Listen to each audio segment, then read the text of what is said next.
It's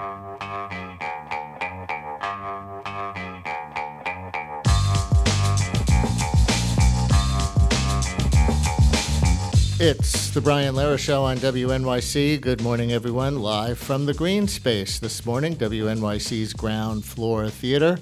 A big round of applause for yourselves for coming out in the rain this morning. Great to see a Greene Space audience and a pretty full house.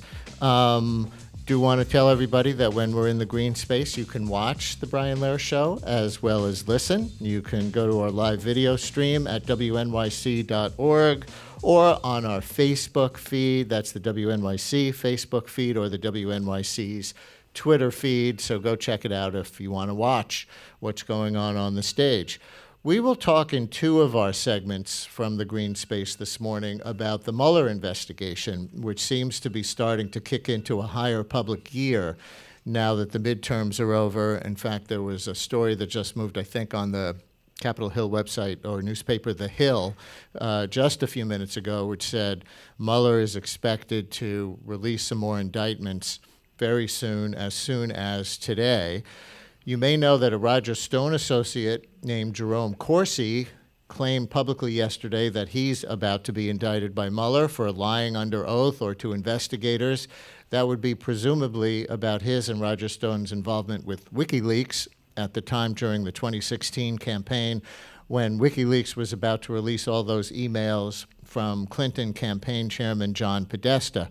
But Corsi, if you don't know that name, is a big conspiracy theorist in the Alex Jones InfoWars orbit who was an originator of the birther claims about Obama, even went to Kenya for a while back in, I think, 2008 to make his statements from there, or some of them, and before that, the so-called Swift boat claims about John Kerry in 2004.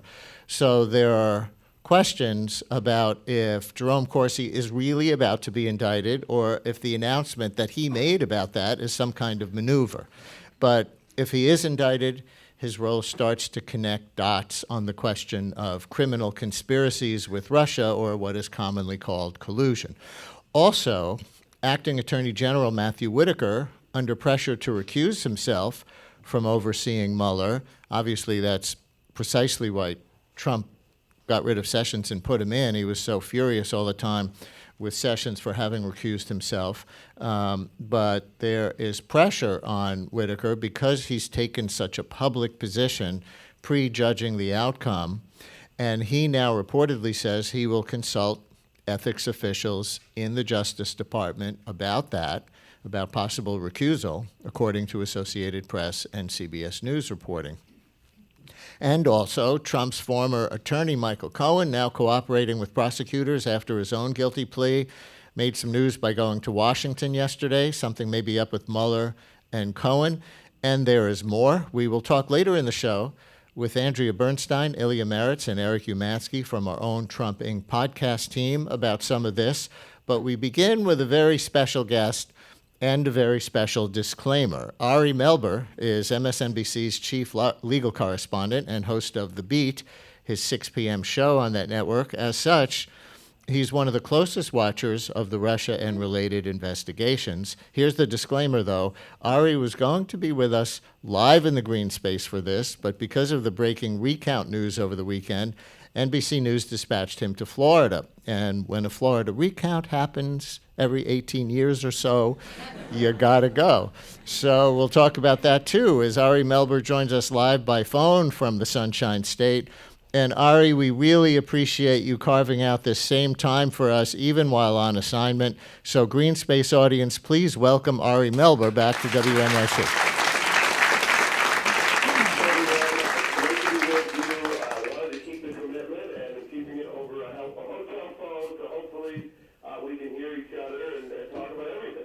Could you get some good breakfast from room service while we're doing this? That, by the way, may be your first round of applause delivered by telephone. That's right, that's right. Where are you in Florida, and what's the latest as of this morning? I'll tell you, I'm in Fort Lauderdale. We were at Broward County yesterday. It was quite a scene, but the recounting is continuing. So for all the mayhem and drama and irresponsible statements from politicians, including lies by the president, the counting continues here, going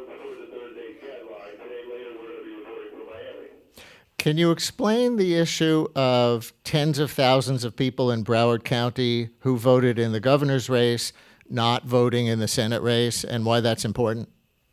Well, it's very important because it could have the margin of victory in something that will surprise no one who remembers 2000. The ballot here was again poorly designed. This time they tucked the Florida Senate race under some instructions, which makes it hard to find and also goes against the best practices guidelines for ballot, which is you're supposed to make all races prominent.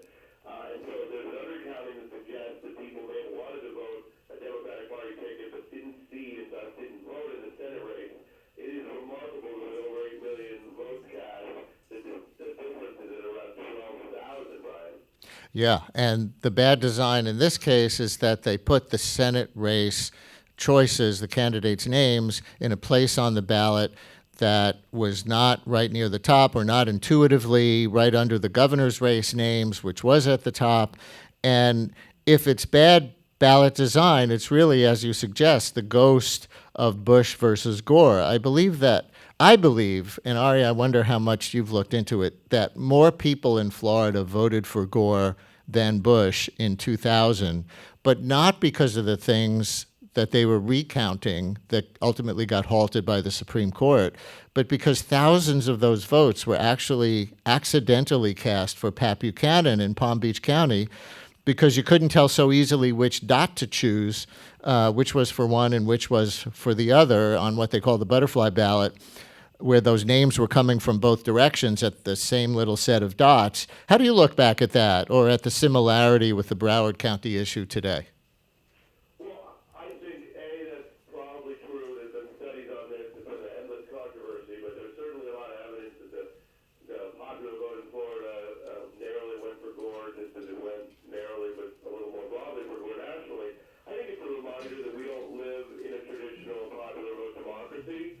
Because there's all these ways that the person who comes in second, like George W. Bush in 2000, like Donald Trump, ends up coming in first. And we have an antiquated system that obviously needs a better modern overhaul and some pretty big reforms, I think, if we wanted to have the people who came in first win elections. So there's a 12,000 vote margin, you said, and I think it's 24,000 of that's the number of people who voted for governor but did not vote at all for senator in in Florida last week. Is that correct? Yeah, I think that's the number writ large. Yeah. And so the question is, was it the bad ballot design, which there's nothing they can do about it, or was there a machine malfunction that caused 24,000 votes not to be counted in a county that voted 70% for Senator Nelson, the Democrat, so that would be an estimated 17,000 likely votes for him. They're doing a machine recount right now with a deadline of Thursday to complete it. Is there any evidence yet whether the machines just underread the ballots or whether it's likely to actually have been a bad design, which in that case there's nothing they can do about it?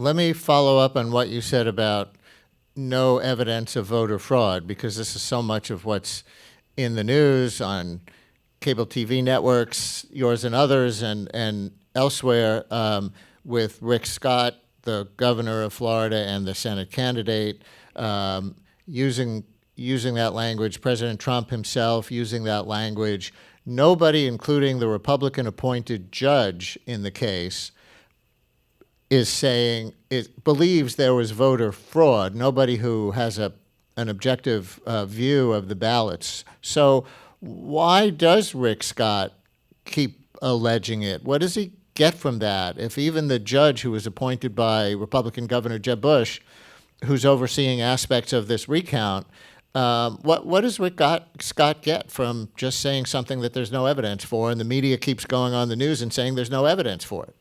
Well, we've seen very different approaches from Republican officials, say in Arizona and here. One you might call old school, where you fight hard but you try to respect the outcome, and the other is Trump school, where even when it doesn't help you, because Lord knows Donald Trump tweets against his own interests and makes outlandish claims of all kinds. I don't think it helped Rick Scott here in Florida very much. As you mentioned, he lost a ruling very quickly that was attempting to seize the voting machine, which no governor really should be doing in any, I'd say, normal circumstance. And the other claims he's made are just sort of ricocheting around and foaming a kind of unrest.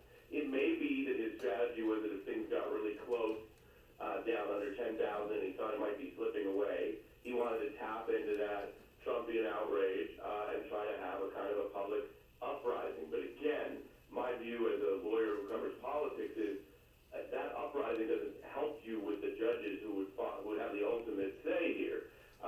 So I think it's probably more style than strategy that this is how Trump school Republicans talk about things. And I think it's, my job is to call it back and be fair, but also to be clear. It is either lies, and it is really problematic and bad for civil society to have people in positions of power make these claims, because over the long run, it undercuts people's legitimacy views of the election. It's the Brian Lehrer Show, live in the Greene Space today. My first guest, live from Fort Lauderdale, is MSNBC chief legal correspondent Ari Melber, also host of The Beat in the 6 p.m. hour on MSNBC. He's down there obviously covering the Florida recount. We will go on to the Mueller investigation and maybe a little other breaking news that we'll reveal here in just a second. But listeners, if you want to call in and ask Ari Melber a question about the Florida situation, about the Mueller investigation, or anything else that would be relevant to his reporting, 212-433-WNYC, 212-433-9692. As usual, even when we're in the Greene Space. And those of you who've come out to the Greene Space today, make yourself heard. If you have a question or a thought, raise your hand and we'll come around up the aisles with microphones. Before we leave Florida, Ari, how much is this recount battle being played out in the streets on either side? And does Bush versus Gore or anything else suggest to you as chief legal correspondent that the street can actually impact the legal process? Well, no. I mean, the good news here, at least in this case, is the drama and the noise I haven't seen impact anything. The counting is going forward. I saw it with my own eyes. I spoke to the experts. We had people, obviously, from both parties, local, yesterday on my show at 6 p.m.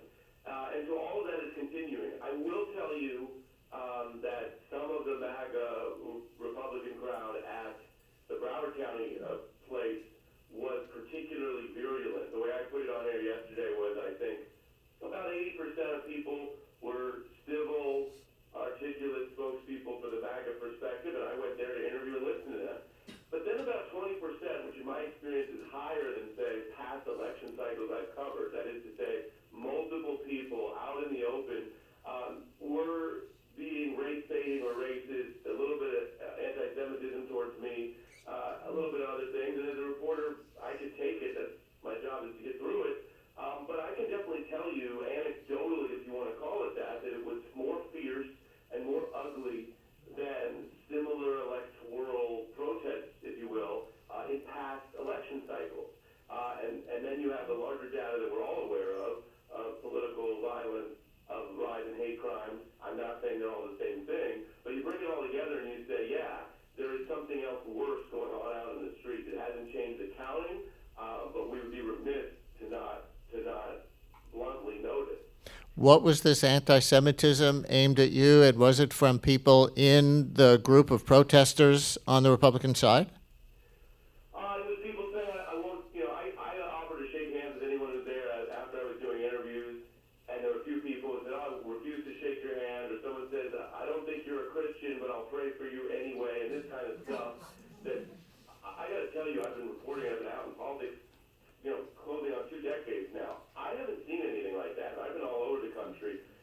And what I mean by that is not that it doesn't exist, but I haven't seen with cameras on in that kind of setting, people feeling that emboldened. People are saying those things, out in the open.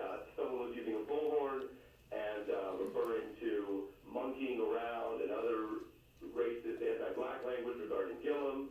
So it was at times, and I think our TV broadcast already showed this, so I'm not giving extra noise to anything that didn't already get some airtime. It was rough in some spots. We're going to play a clip later in the show with the guest after you of Matthew Whitaker, the acting attorney general, saying a few years ago when he was running for the Senate in Iowa, basically that judges should demonstrate that they're Christian before they get appointed to the bench, or that they have Christian values. We'll play that clip later. We have a question here in the Greene Space. Hi. Hi, it's Bob Schloss. You referred to best practices for ballot design. Could one of those best practices be that if you choose not to vote for an office, there's a third button or box saying, I'm abstaining? And if you scanned in your ballot and you had missed something and not filled in that box, something would flash in you, 3 things you didn't vote. Is that included, or could it be included in such practices? That's interesting. So that's a suggestion for avoiding accidentally not voting in a race. Ari, have you ever thought about that? And what do you think in general of the none of the above option, just as sort of an option in our democracy? Some people have suggested it just because we should be able to show up at the polls, but then say none of the above when we're so disgusted with the choices. Well, I think that's a great idea, and it goes to the fact that on Amazon or any other, internet consumer service, you probably have much more sophisticated choices and double checking than you do with this very important thing we do once every 2 to 4 years. I'm not familiar with that being part of the best practices. I'm familiar with the individual voting, and then there are some states and localities that allow party line voting for people who just want to say, hey, I want to make sure I vote in every race, let me hit the party voting, and that has been more disfavored lately. So all of those things, I think, are issues, as well as the fact that you have to wait in a long line, and some people feel rushed, and literacy is an issue, because if you're less comfortable with that environment may make you feel pressured and make you run and vote less. The drop-off issue is also notable because, there were all these state initiatives in Florida as well as other places. There was a large margin to restore voting rights to ex-convicts. That was over 60%. So people who did vote in that came together in a much more bipartisan way than people who voted in those individual races that are in recounts that we're talking about. So I think there's a lot of improvement at the ballot level and at the wider level of how much we support voting to make it as easy as buying toilet paper, if you think it is as important or maybe more. Let's go to a phone caller on line 2, Shlomo in Brooklyn. You're on WNYC with Ari Melber from MSNBC in Fort Lauderdale. Hi, Shlomo. Hi, Brian. Hi, Ari. Those claiming voter fraud, are they not referring perhaps to the 20 ballots, I believe that's the number, I'm not in front of the computer now, that were misapplied or misappropriated in Broward County? Which ballots did you say? Weren't there a set of 20 ballots that were placed in the wrong pile, or placed in the wrong... Yeah, I think there was a mixing of invalid provisional ballots with valid provisional ballots. Ari, correct? Yeah, that's not legally what is referred to as voter fraud. That would be a mistake that you would want to address, meaning if a local official amidst 8 million votes is not handling them all correctly, obviously the integrity of the vote requires to make sure that those things are addressed and dealt with. And by the way, the recount process, like a second opinion from a doctor, which is a very rough analogy, is there to give people more assurance when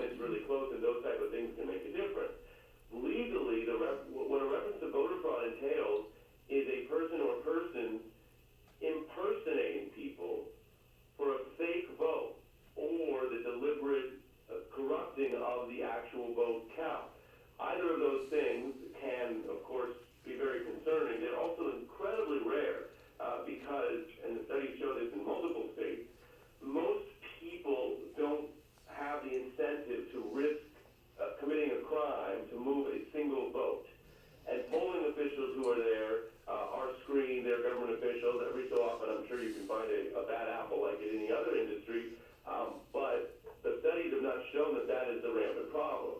To the contrary, and this is important because of what the president's been saying, to the contrary, a lot of the evidence is that there is inflamed or inflated notions that voter fraud could be a problem, so they'll be erecting stricter barriers to fight the problem that hasn't actually been identified. I think that's a really important distinction.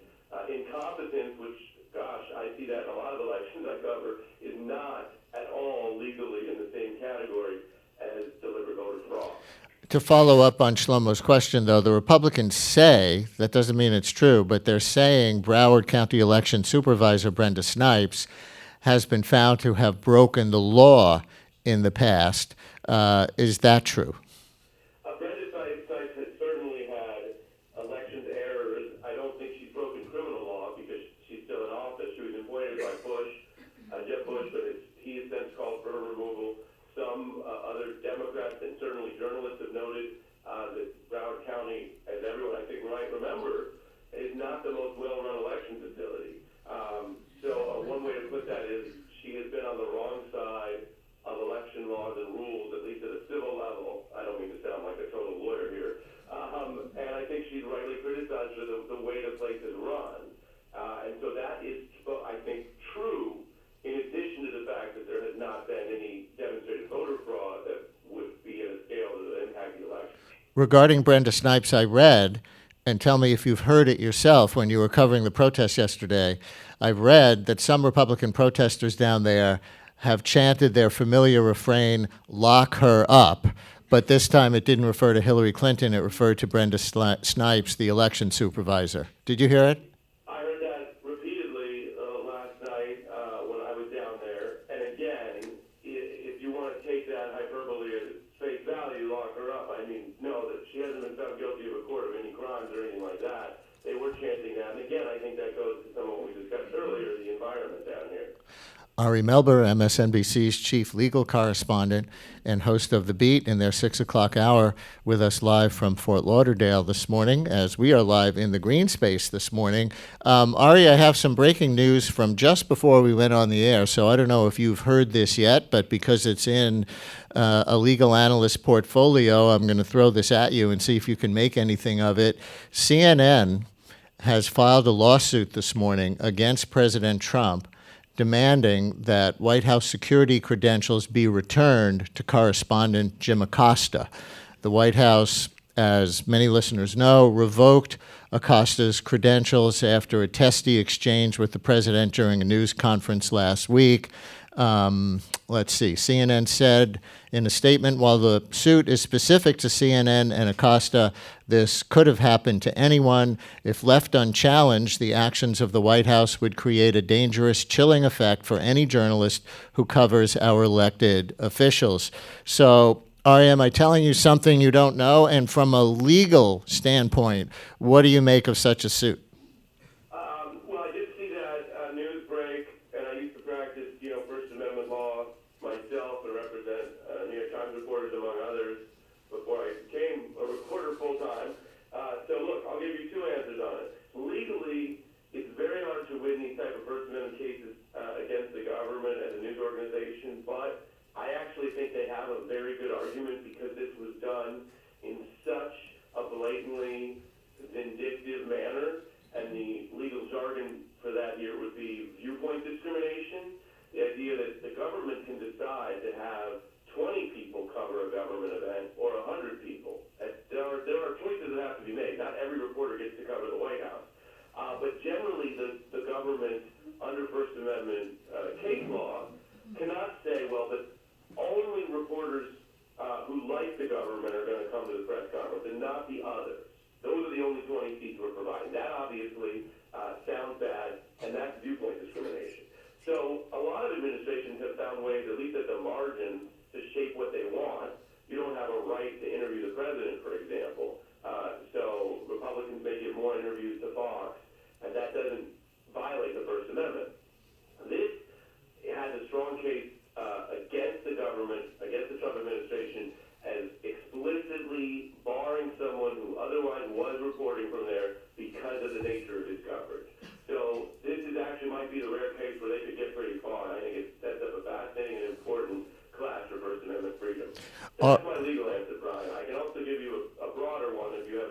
Go ahead. My broader answer is, I think there are reporters at all kinds of organizations, including the one you mentioned, that have fallen into the trap of being in a perpetual fight with the administration and a fight over press issues instead of all the larger issues that are important to the American people and the democracy that we have to cover. And while I don't think you can back down, if they're kicking people out, I think that's probably at the level you have to deal with. I can tell you that some of those reporters, I don't want to name names because I'm not trying to take personal shots really, but some of these reporters have been in a mode where they're fighting every week with Sanders and Donald Trump over media stuff.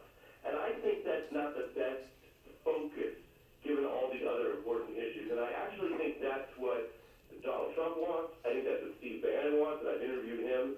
And his whole strategy is if you can turn the press into an opponent, a true opponent, and get a large part of the country seeing them as just another part of the resistance team, that you diminish the authority the press has. And I think there's some truth to that. These aren't easy things, but I just think that's the other issue here is of all the, to me, the lawsuits about children being caged at the border and the president's abuse of other powers are far more important than fixating on some of the press issues if they become a constant political fight. And that's a distinction that I think is worth keeping in mind, although this is a strong case. That's an important thought, I think, and an important conversation for people in journalism and generally the media to have. Our time has gone by so quickly with the unexpected, your unexpected presence in Florida for this show, so we've spent a lot of time on that and the CNN.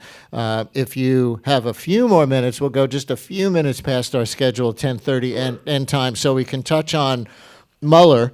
What do you make of Roger Stone associate Jerome Corsi saying he expects to be indicted by Mueller this week?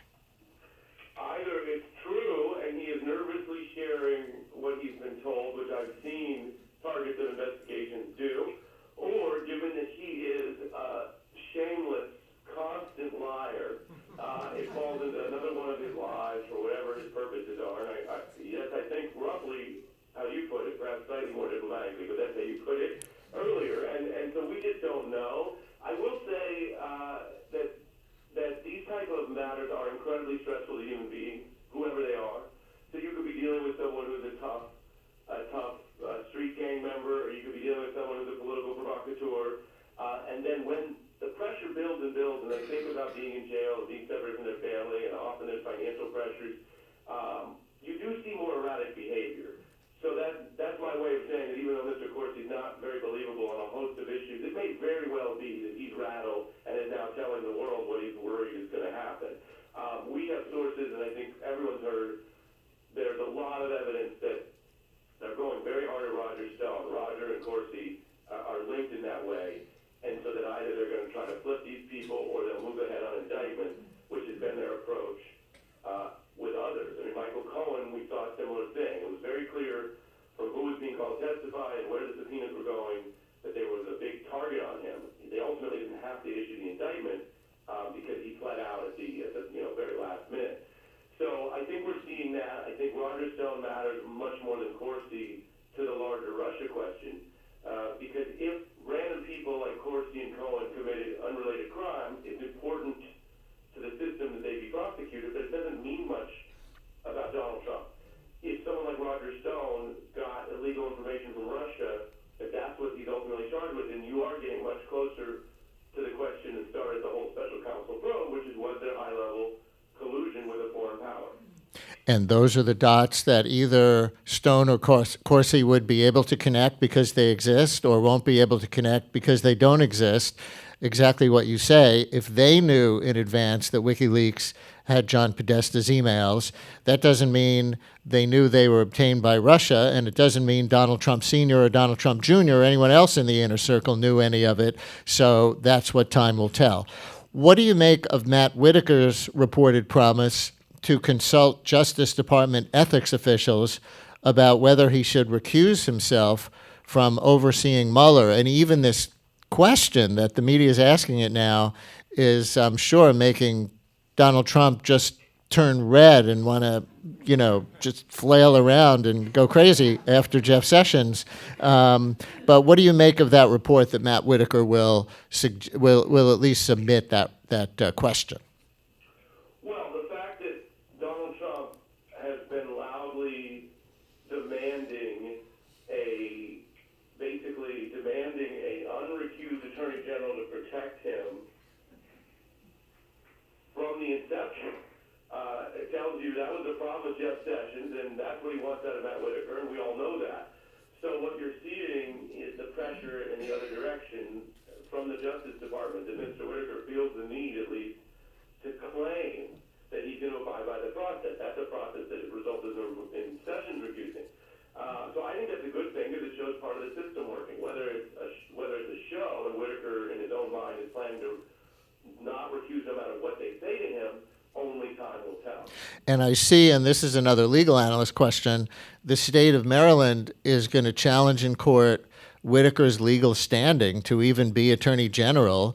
And I've heard that other cases involving the U.S. Justice Department might now get held up on that question, when all kinds of plaintiffs or defendants who have civil suits or criminal suits involving the Justice Department might say, wait, this guy is not a legitimate Attorney General, so our case cannot go forward. What can you tell us about where that might have to go in court as opposed to just in the media?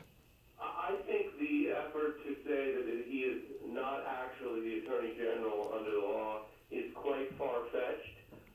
People have the right to bring those cases, and the courts will adjudicate them. There are a few obscure ways you can make that argument, and I've seen some very respected legal minds make those arguments, but I think they are fairly theoretical. And I say that because most of the precedent says the president has a lot of power in who he appoints. And so you can have an abuse of that power, right? You can say you fired someone for an illegal reason. I mean, the president can fire anyone that is an executive officer, but he can't fire someone because of their gender, which is to say there's wide authority to hire and fire. And then if you find a corrupt reason, well, the courts deal with that, people can be reinstated, etc. And so if the only claim against Mr. Whitaker is procedural rather than what I'm calling a corrupt reason, like, oh, maybe there's some law that says it should have been done differently, I just don't think the courts usually intervene dramatically in that way. Whereas if you found a corrupt reason, if you said, well, you fired Comey to obstruct, and then you hired other people to further obstruct, if that's what the special counsel provides, right, then you're getting into a high crime. And it's not that you don't have the power to fire Comey. Of course you have the power. That's why Comey's gone. That's why Whitaker's in. It's that when there's an abuse of power, then the constitutional machinery kicks in and the country to decide what to do about it, which is all a very, law school way of saying, I think Mr. Whitaker is the lawful Attorney General in an acting capacity, and I think that's not going to change a lot of other cases if you're asking me to stay with the current case law. Well, Ari, thanks a lot for keeping this appointment with us, even though you were going to be here in the Greene Space at WNYC, and then at the last minute, NBC sent you to Florida to cover the recount there. It was very good of you to do this from your hotel room by phone under the circumstances of you having to report as a reporter today, as well as do your own show at 6 o'clock. So good luck down there. Do you want to promote anything we can look for you reporting on the network today as this process continues? Well, thanks for asking. We are reporting my show live on the ground at 6 p.m. tonight from Miami, so that could be interesting if people want to tune in, and I'm happy to keep the day with you. Appreciate the work you're doing, and hope everyone has a great time today. Ari Melber, MSNBC chief legal correspondent and host of The Beat in their 6 o'clock hour. Ari, thanks again.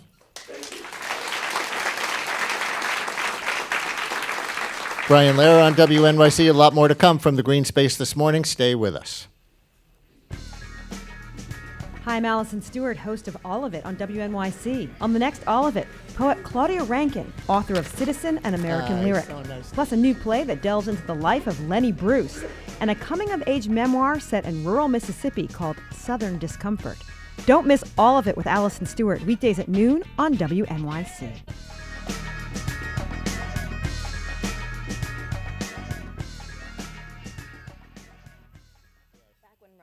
WNYC is supported by Harvey Fierstein's comedy Torch Song, starring Michael Urie and Mercedes Ruehl, directed by Moises Kaufman. Limited Broadway engagement. Tickets available at torchsongbroadway.com. CBS Films presenting At Eternity's Gate from director Julian Schnabel. Willem Dafoe stars as tormented artist Vincent van Gogh in his final years as he paints his last works of the natural world around him, in select theaters this Friday.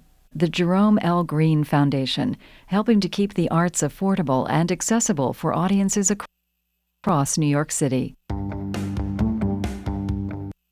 This is WNYC 93.9 FM and AM 820, NPR News and the New York Conversation.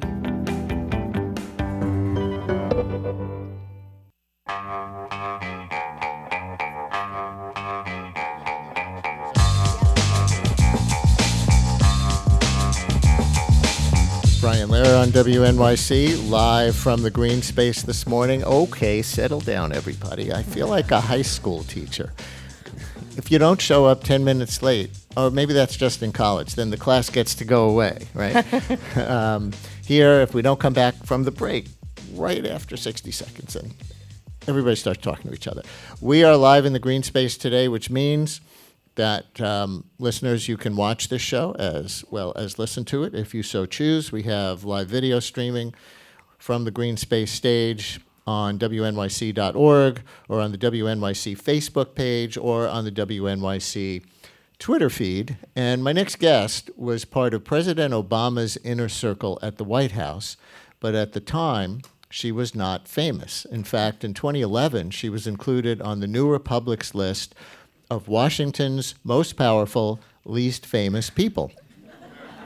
But now, her name, Alyssa Mastromonaco, is becoming better known. She is one of the original Friends of the Pod on Pod Save America in the Crooked Media podcast world, which includes some other Obama veterans like Dan Pfeiffer and John Favreau. And she now co-hosts the podcast called Hysteria that they produce, billed as women, 51% of the world's population and 100% of this podcast.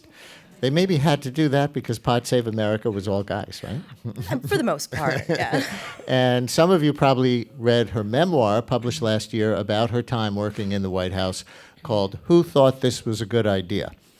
With Obama, Mastromonaco was assistant to the president and director of scheduling and advance at the White House from 2009 to 2011, then served as assistant to the president and deputy chief of staff for operations from 2011 to 2014. She actually started working for Obama back in 2004, if I've got my bio notes right, when he was in the Illinois State Senate and running for U.S. Senate.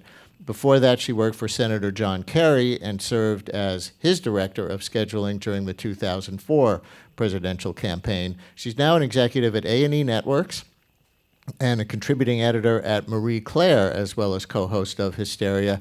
And for the record, the pinned tweet at the top of her Twitter feed since the Kavanaugh hearings is her talking back to Lindsey Graham, who not only opposed the opposition, he opposed the FBI investigation of something that he said was 36 years old. The tweet says, "You made Barack Obama produce a birth certificate 48 years after the fact." So, Alyssa Mastromonaco, welcome to WNYC, and thanks so much for coming to the Greene Space. Oh, thank you for having me. The title of your book, Who Thought This Was a Good Idea? That was an Obama-ism? It was. So one of the sort of leadership lessons I wanted to impart to people is that when you are given the chance to lead the way I was, you have to stand up for your decisions. And so a lot of times when, this is actually a very funny story because we would put Barack Obama out in the rain a lot during the campaign because those were the biggest venues.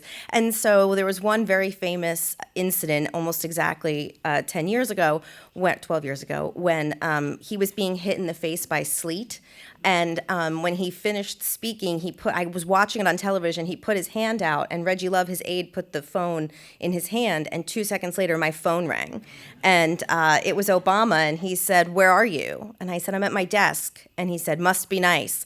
Who thought this was a good idea?" And he hung up on me. And that was not the first time I had gotten that. And I said, "I thought it was a good idea. John McCain canceled his events." Well, it's nice of you to come out on this rainy day in New York City. President Trump, unfortunately, canceled his appearance because, no. But what do you think, having told that story, and maybe you told that just to tee up a question about President Trump on his trip to Paris, canceled his visit to that American military cemetery, with at least some of the media analysis saying that it was because he didn't want to go there and get wet in the rain. So I actually think that's true. And the funny thing is that sort of when I was in politics, I loved Barack Obama. I believed in him. I love governing. I love the government. I believe in the government. I'm not a hyper-partisan person. And so this era of time has made me pretty uncomfortable. And when I protested and marched in the Women's March, I never, ever in my life thought I would be protesting the White House. But President Trump does things and says things that simply are not true. And I, as part of my job as deputy chief for operations in the White House, my jobs on the campaign and before that have been very closely aligned with the mission of the United States Secret Service. I know that this is not how things happen. I know that if you go someplace that has a high chance of fog or bad weather, it's worked weeks in advance, because forecasts come weeks in advance. And so I know for a fact that if it had been us, we would have known, we would have talked to the president, we would have talked to Secret Service, we would have said, look, in the event weather calls, so his helicopter, that's made 4 hours in advance, they're told you whether or not you're going to be able to take off or not, we would have had a contingency plan. The government of France would have helped support us because they would have wanted us to be there. And so I know that him saying the Secret Service said no is not appropriate. We were on Air Force One headed into Baghdad when a sandstorm kicked up.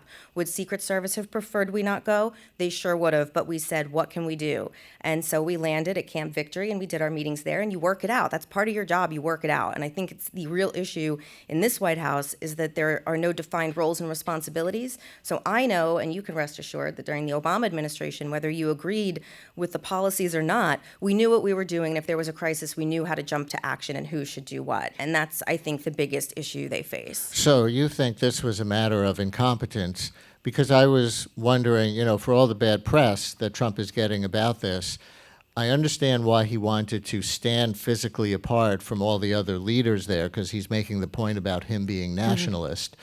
I don't understand why he would not have, as a nationalist, wanted to visit a U.S. troop cemetery on the 100th anniversary of the end of World War I. So I think that because he actually doesn't seem to be a scholar of history, that on the one hand, I think that the impact of that visit is probably lost on him.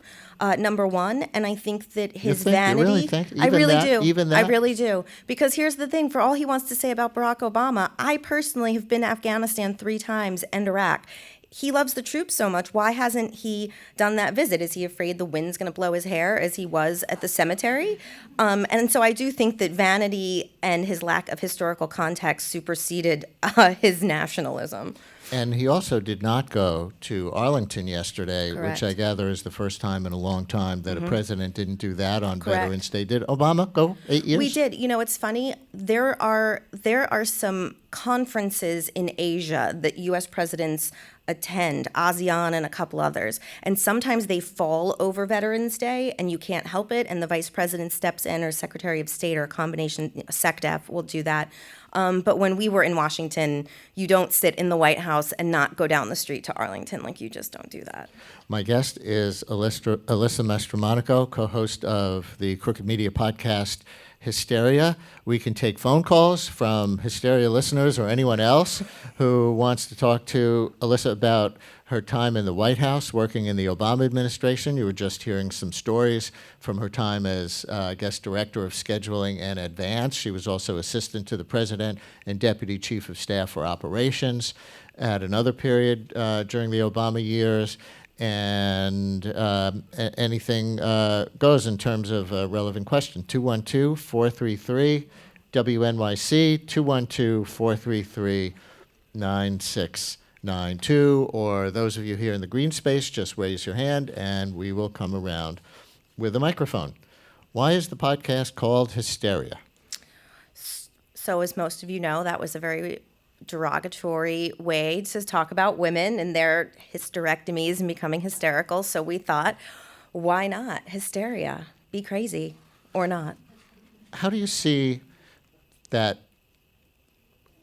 anger that gets mislabeled hysteria evolving over the last 2 years since Trump was elected?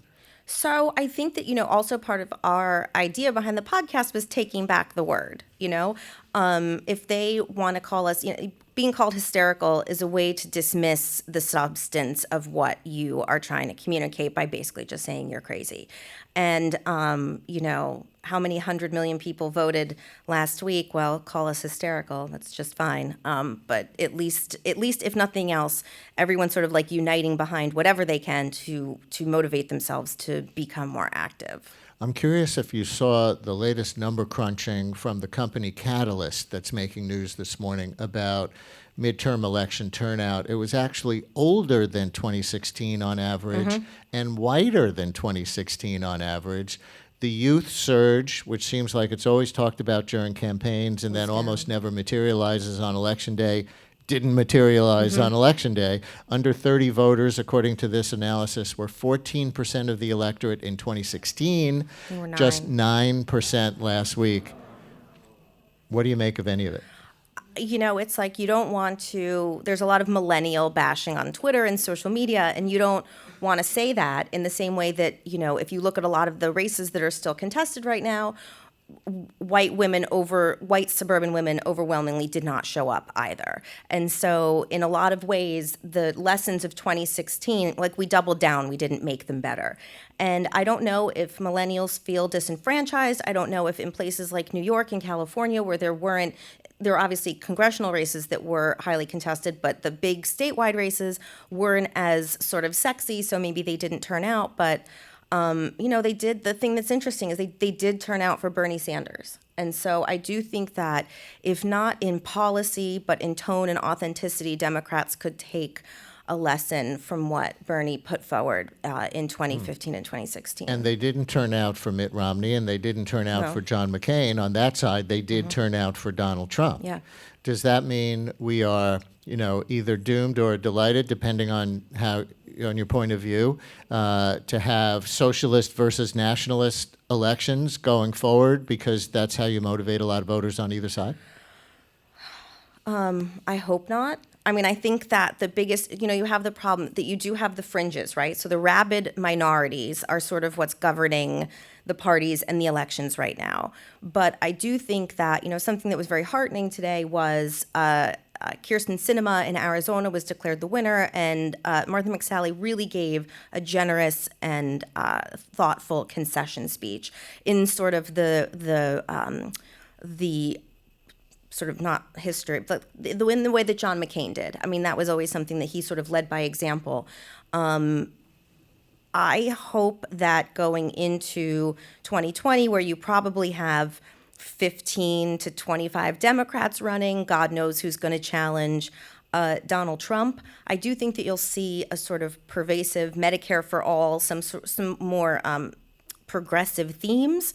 But I do think that people all are going to realize we have to come together if in the next 2 years the current Congress that is now that's now going to be sworn in January, which is overwhelmingly Democrat now, and if they can show that partnership works, then I hope that will lead us to a better outcome in 2020. Certainly, some of the particular results in particular states seem to me to indicate that Trump will have a very rough go of it in 2020, even with the demographics that voted last week that we just went over.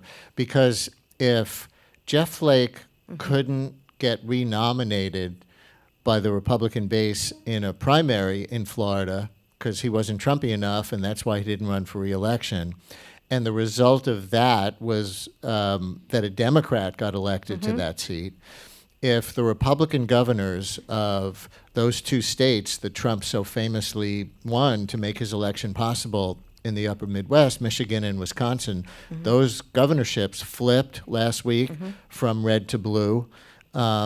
It's hard to see his path to victory if these are indicators of anything, but how do you see it? So I think it's hard to see his path to victory barring a couple things. One, that the economy sort of, he's taking credit. And this is something, Obama people have secret text chains about, like, the economy is ours. We took all this crap for it in the beginning, and nobody liked TARP, and nobody wanted us to bail out the banks, and for good reason. But we got it back on track. And I think that for him, the economy has to stay as like where it is or better, which I think is very hard because it's been on the uptick for so long. And also his rhetoric since running for the presidency has gotten more aggressive and more fringe. And I don't know how much more fringe it can get that he keeps his base, because his base will ultimately, if it started out the size of a watermelon, I feel like it's down to the size of a cantaloupe. And, what does he even have to do to keep that cantaloupe? And so, make him a fruit. And so I don't know how he does it, but I almost don't want to talk about it because I'm afraid for what we might find out. I think in Florida they were talking about cherry picking votes, so it's even smaller than. Let's go to the phones. Perry in Long Beach on line 5. You're on WNYC with Alyssa Mastromonaco. Hello, Perry. Hi. Thanks for taking my call, Brian. I love your show. Thank you. I really appreciate your guests and all the hard work that she's been doing all these years. My question is, how would she compare President Obama's reaction to criticism, including racism, as compared to President Trump's seemingly hypersensitivity to any criticism? Hi, Perry. Thanks for the question. I would say that, it's funny, and I hope that everybody looks back historically and feels bad for calling us aloof, because I think people would prefer a little bit of aloof right now as compared to the mania that we have.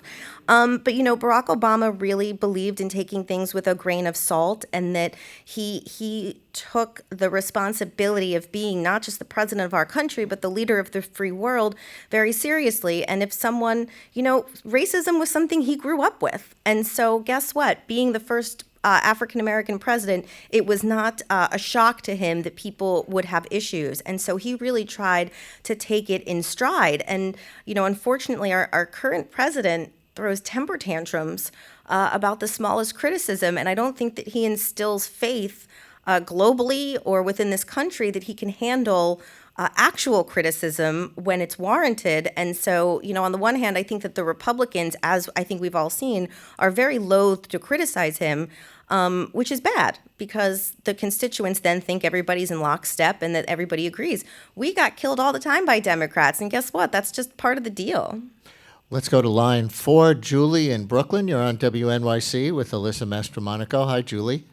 Hi. I just wanted to make a comment about this false equivocation that keeps happening, even on the left, even on NPR, and just happened. Even though I thank you for everything you've done, but you were just talking about hysteria with women, and then we go straight into talking about Trump versus Bernie, and the idea that both sides are extreme. And the way that people like me who have been out there being an activist, fighting for the blue wave, are not the same as racists on the right, and the people who are that your last guest was just talking about, who are like shouting down people in the elections in Florida with the recount. We are, and socialism is not the same as extremism on the right, which is as fascism. Socialism believes that the people that I've been fighting with, the women who went to Washington to protest Kavanaugh, who are many of them have been fighting with me, we're fighting for love. We are fighting for togetherness. And that is not the same as people who are trying to separate us so that they can have power and they can have everything while the rest of us are crumbling at the bottom.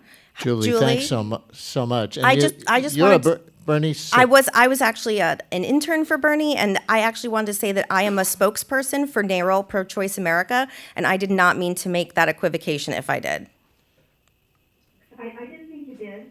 I just think that sometimes it slips out because it's so easy to take on that narrative of trying to say that be in the middle, when really the middle is not, it's people like me still, it's people like us who are fighting for everybody to be together instead of separating and So I know you believe that. I just want to be careful about it. Thank you. Thank you very much. Thank you, Julie, very much.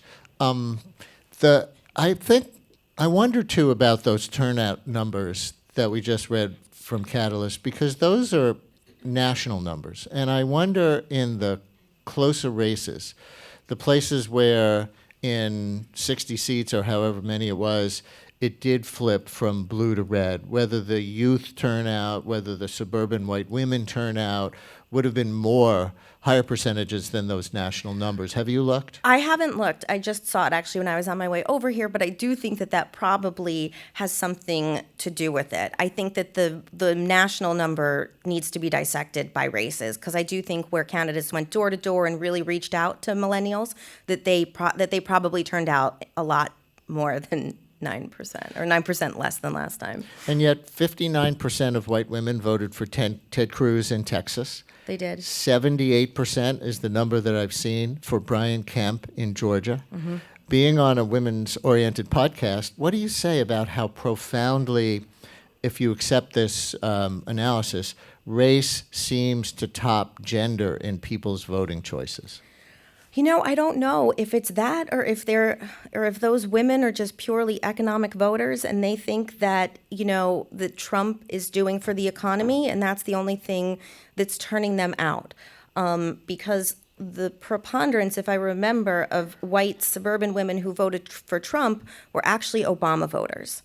And so that is the only explanation that I can have. I really can't ascribe to the entire gender that they're letting everybody down, though, they kind of are. But there has to be a reason that we still haven't tapped into yet. And if I were to venture a guess, I would say that they're voting on the economy. Yeah, well, I've seen a few articles that have analyzed this as sort of a culture war within white female America, that many white women feel more protected by the patriarchy, mm-hmm.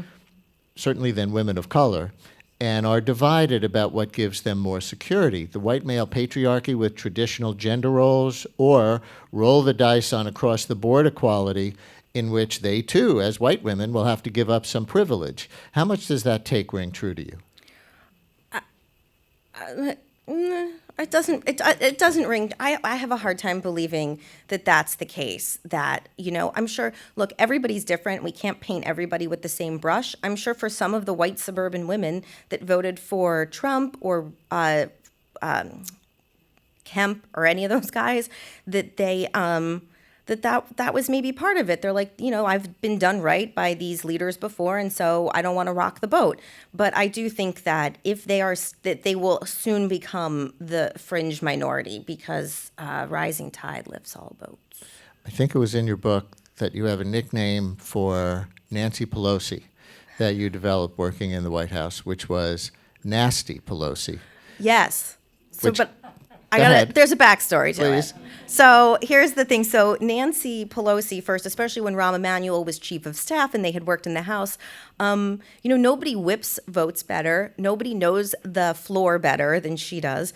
And so I actually was very interested in joining the roller derby when I lived in Washington, D.C. And so I would go to some roller derby matches. And what I said is that if I was able to join it, which getting a black eye was not deemed appropriate when I worked in the White House, that my roller derby name would have been Nasty Pelosi, because I knew I would win.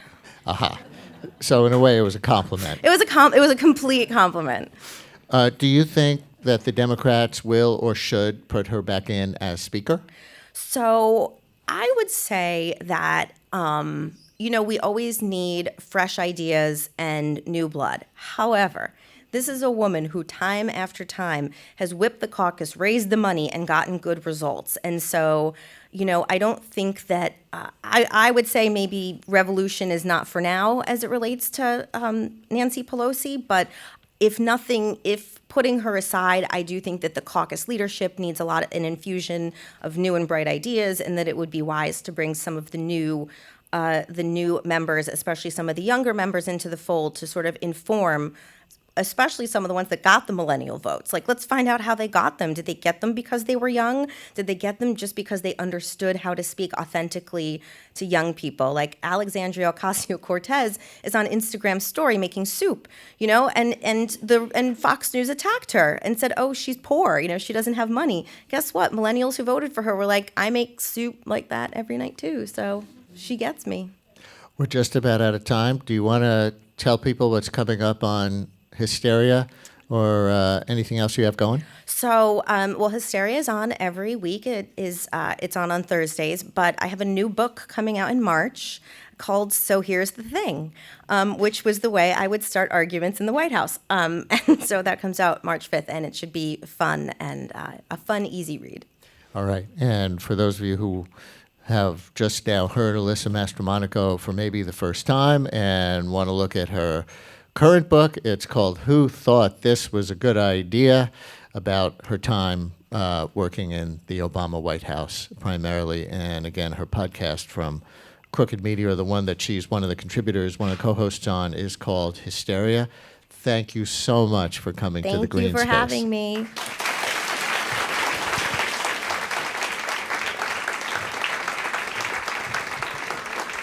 This is WNYC FM HD and AM New York, WNJT FM 88.1 Trenton, WNJP 88.5 Sussex, WNJY 89.3 Netcong, and WNJO 90.3 Toms River. We are New York and New Jersey Public Radio. We're live from the Greene Space stage. It's time for the latest news with David first in the hearts of his countrymen first. Thank you, Brian, and thank you. Good morning. Just a week after the midterms, New York City politicians are gearing up for another election. More than a dozen potential candidates for public advocate spoke at a forum in Manhattan last night. They're vying to take over for Tish James after she is sworn in as Attorney General in January. Gothamist contributor Ross Barkan says candidates include City Council member Jumaane Williams and State Assembly member Michael Blake. The public advocate is a position with little power and doesn't necessarily have a great role in the city charter, but this election will be important for New Yorkers because they're likely going to be casting the vote for someone who will also run for another prominent office. A special election is scheduled for early February. A year after New York became the first city to guarantee free lawyers for tenants in housing court, new city data shared with WNYC shows the program is making an impact. Social Services Commissioner Steve Banks says low-income tenants in 15 zip codes are getting lawyers, and 5 more zip codes will be added this week. We now see that in the first zip codes of the 5-year phase-in, 56% of tenants now have representation, in contrast to 1% of tenants citywide that had representation in 2013. The city started piloting free attorneys and other anti-eviction programs 4 years ago. Since then, eviction filings dropped by almost a third citywide. Tenant advocates are now talking about lowering the income eligibility for free attorneys because residents making minimum wage do not qualify. And comic book fans in New York City are remembering the iconic writer Stan Lee, who passed away yesterday. He was 95. 20-year-old writer Elizabeth Rezendi stopped by the Forbidden Planet comic book shop in Union Square after she heard the news. She says she and her older brother bonded over their shared love of superheroes, especially the ones Lee helped create. It was very much based off of comics and very much off of him giving me Spider-Man and Captain America comics and just kind of getting me into the world of Marvel, and I know I owe that to Stan Lee. Rezendi says her brother even named his son Peter after Spider-Man's alter ego. Well, we are just wrapping up with the rain out there, then cloudy skies this afternoon with a mostly steady temperature in the mid to upper 40s tonight. Mostly cloudy, getting down close to the freezing mark in New York City. This is the Greene Space, and this is WNYC. There's an epidemic of gun violence in this country. One physician said that this is the chair that she sits in when she tells parents that their children have died from the firearms injury. Doctors are on the front lines of the crisis. Can they be part of the cure? I'm Tanzina Vega, and that's next time on The Takeaway, weekday afternoons at 3 on 93.9 FM. WNYC supporters include Atlantic Health System, committed to improving the health of communities in northern New Jersey and creating a trusted network of caring, from home care to medical appointments to hospitalization and more. Info at atlantichealth.org/WNYC. The New York State Health Department, reminding overseas travelers that there are measles outbreaks in parts of the world, including Europe, and travelers' measles vaccines must be up to date before leaving. health.ny.gov/travel. The Public Theater, presenting Eve's Song, written by Patricia Ione Lloyd and directed by Lee Silverman. More on the Public's 2018-2019 season, tickets and membership at publictheater.org. WNYC is a media partner of Strand Bookstore, presenting economist Tim Wu to launch his book, The Curse of Bigness, a deep dive into antitrust in the new Gilded Age, November 14th, 7 p.m. Info at strandbooks.com.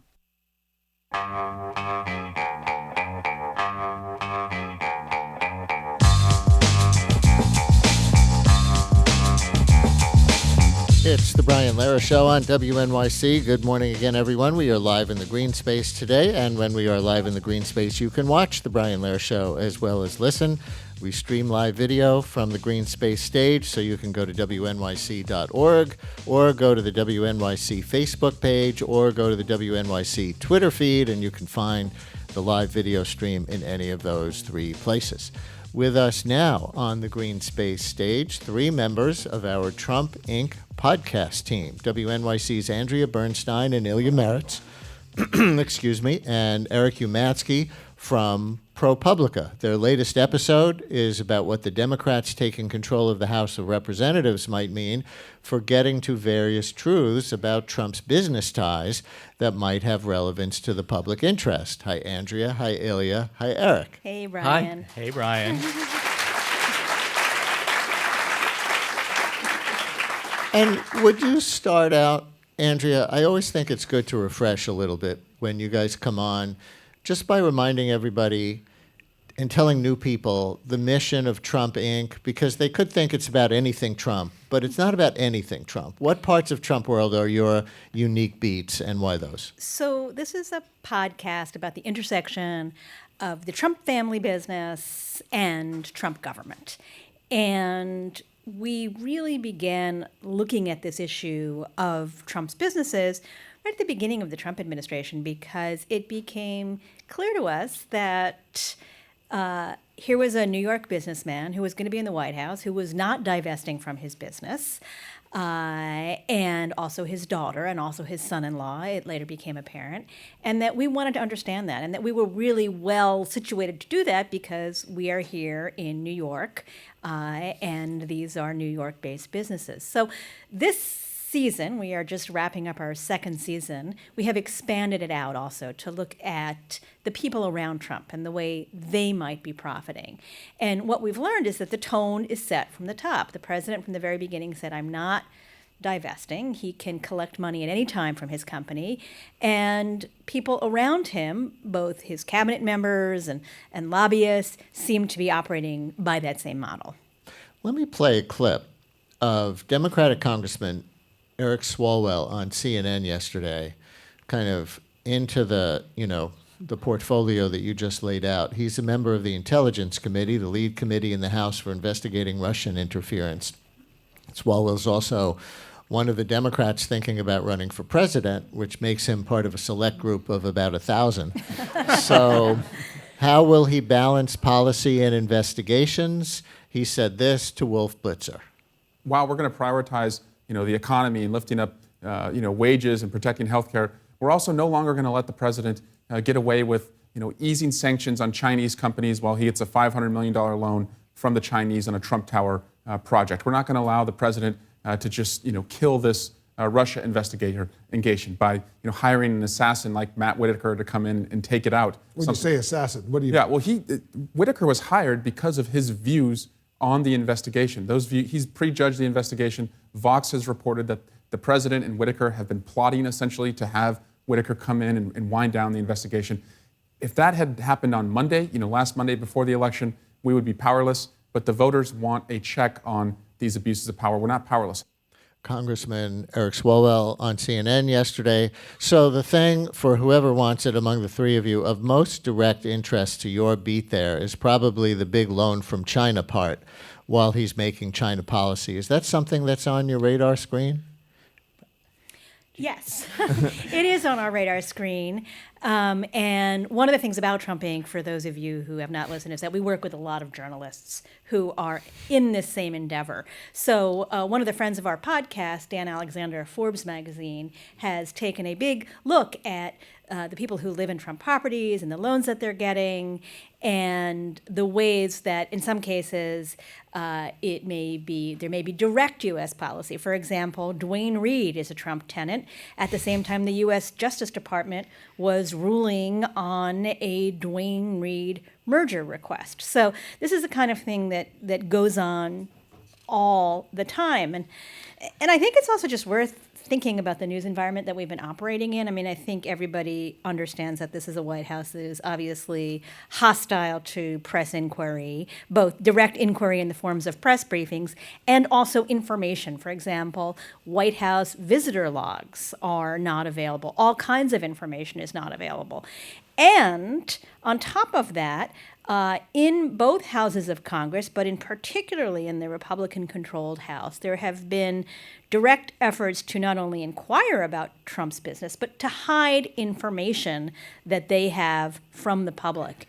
And I think that we all think that there's at least a glimmer of hope that that situation is going to change now. Eric Umansky from ProPublica. Yeah, I think it is, one of the fundamental questions that underlies it. We've been doing a lot of thinking about this stuff, is why is it so important? Why is digging into Trump's business so important when you have, as Andrea just mentioned, a million things going on, the administration doing a million things?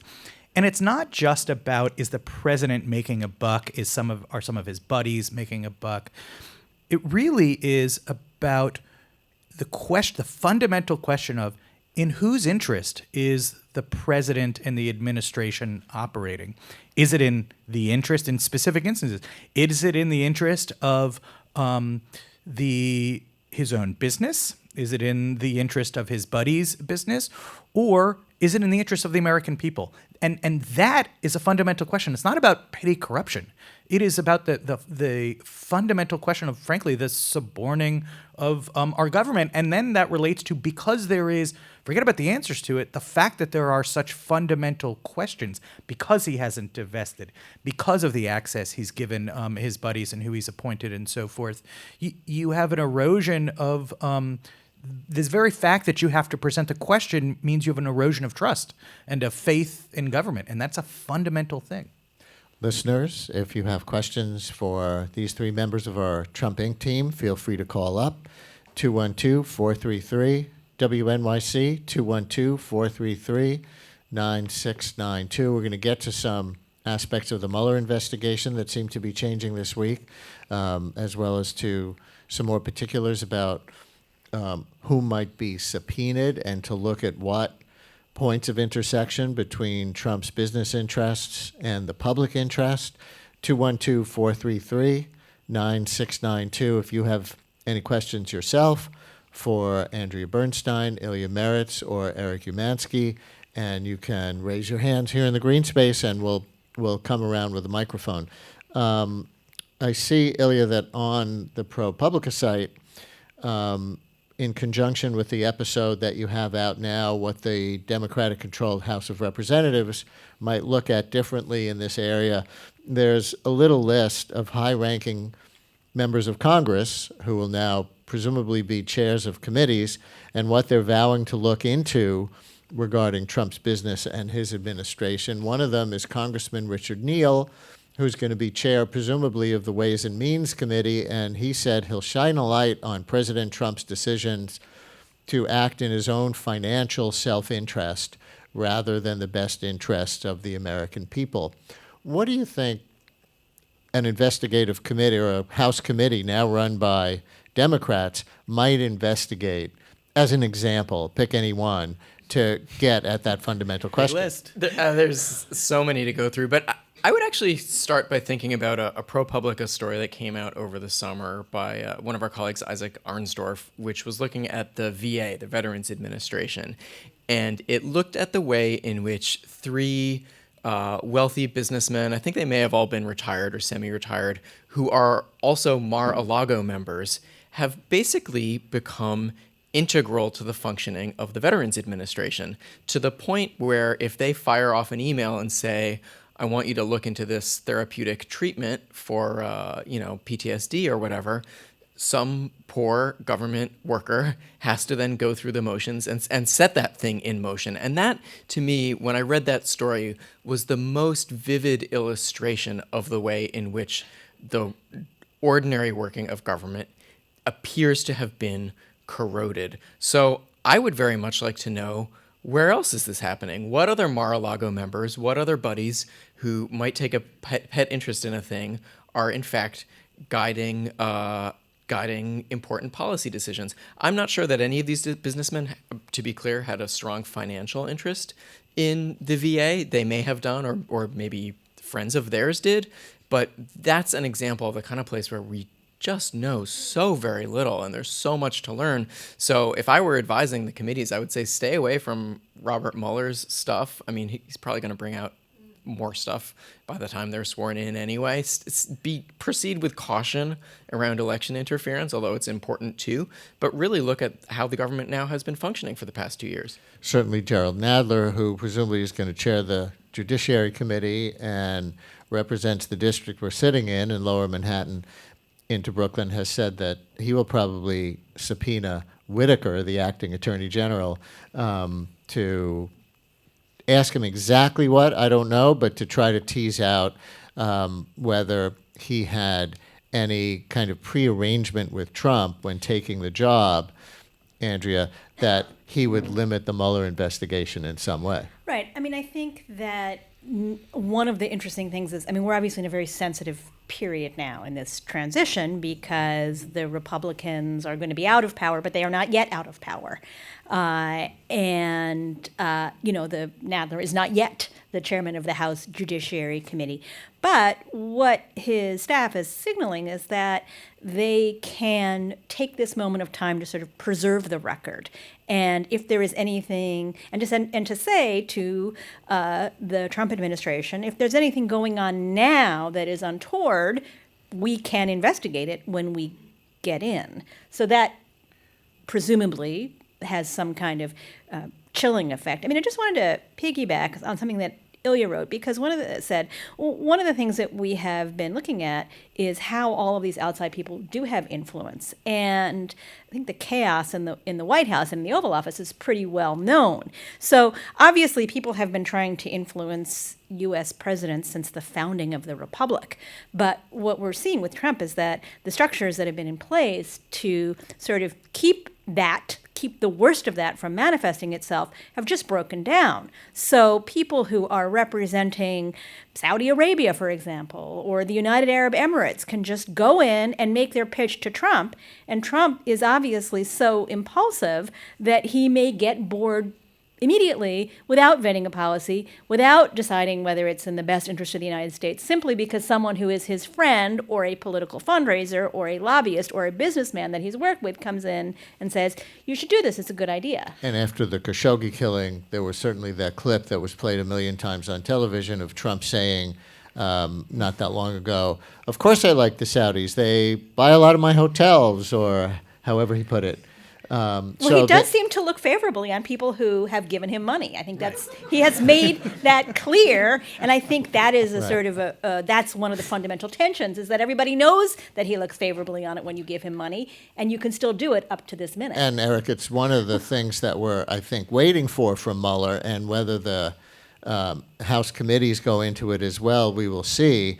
But whether in looking at Russian interference in the election and whether Trump is in some way allied with Russia beyond what he claims, are there financial reasons for that? Did he commit some kind of financial crimes, money laundering, something along the lines of what Paul Manafort was convicted of, that ties back to Russian politics and Paul Manafort profiting from it? If there's anything like that with respect to Trump himself, and then it influences the fact that he smiles at Putin over the weekend in Paris while he frowns at Macron, or anything else, that matters. There are there are certainly those questions, and there are more. I mean, we did an episode now in the spring about the question of Russian money going into Trump's business. Right, it was what was called alternative financing because so Trump had a little bit of difficulty running, making some profits at some times, and was under financial strain, was closed off from getting loans from other banks. Turns out Russians were making a lot of money at that time. Perhaps there was some dealings that went on, but writ large, just to keep it in, frankly, my own brain, which is sort of explodes every night at about 10:30 when I'm on Twitter, I've tried to put in my mind that just the various buckets of scandal and things to look into, because many of these things overlap as well. So, you have, one, the Russia investigation and questions of collusion. I think we all think that, and it is the case that, there is going to be some overlap with those questions and the question of Trump's business practices, as you're saying. That's a whole different and another thing. Then you have the question of Trump, basically people buying influence and people selling influence. Elliot Broidy, for example, is somebody who walked into the White House and was selling his influence to the UAE and others. Then you have people buying influence or certainly donating money and then having influence, like Sheldon Adelson, who we reported on. Then you have the cabinet officials, right, who have their own little special scandals and taking planes and so forth.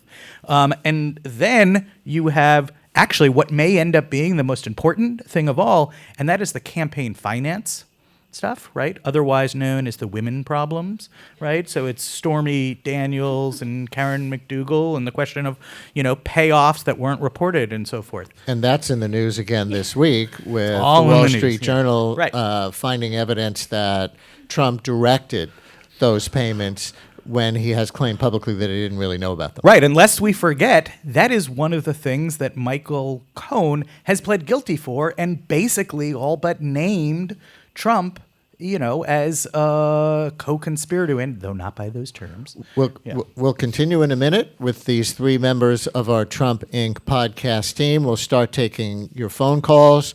Thanks for your patience. Those of you who have been holding on, we'll take some questions from some of you here in the audience. I see the hands up in the Greene Space, and we will also utter two words that we haven't uttered yet in this segment, remarkably, tax returns. Stay with us. Prodigy was a hip-hop star, half of the legendary Queens rap duo Mobb Deep, and he spent his whole career battling sickle cell anemia. He was like, I feel like my bones are burning. When he died last year, everyone was shocked. Prodigy is dead right now. Son, it's over. He gone. Join us for The Realness, a 3-part special from WNYC about Prodigy's life and his struggle with sickle cell. Tonight through Thursday at 8 p.m. on 93.9 FM, WNYC. Support for WNYC comes from University of California Press, publishers of How to Read a Protest, The Art of Organizing and Resistance. L.A. Kaufman is on tour to discuss the impact of protests and marches on our elections. More at lakaufman.org. Bernhardt Hamlet on Broadway with Janet McTeer as Sarah Bernhardt, a world-famous actress grappling with the most challenging role of her career. Bernhardt Hamlet, now extended through November 18th. Tickets at roundabouttheater.org. I'm Gene Demby from NPR's Code Switch team. We're a podcast about race and identity. Easy, fun stuff to talk about. On Friday, November 16th, we'll be live at Harlem's world-famous Apollo Theater. It's part of the Work It Festival from WNYC Studios. We're hanging out with Marcus Samuelson, the celebrity chef who started Red Rooster in Harlem, plus some dope beats from the percussionist and composer Bobby Sanabria. You can get your tickets at workitevents.com. That's WERKIT events.com.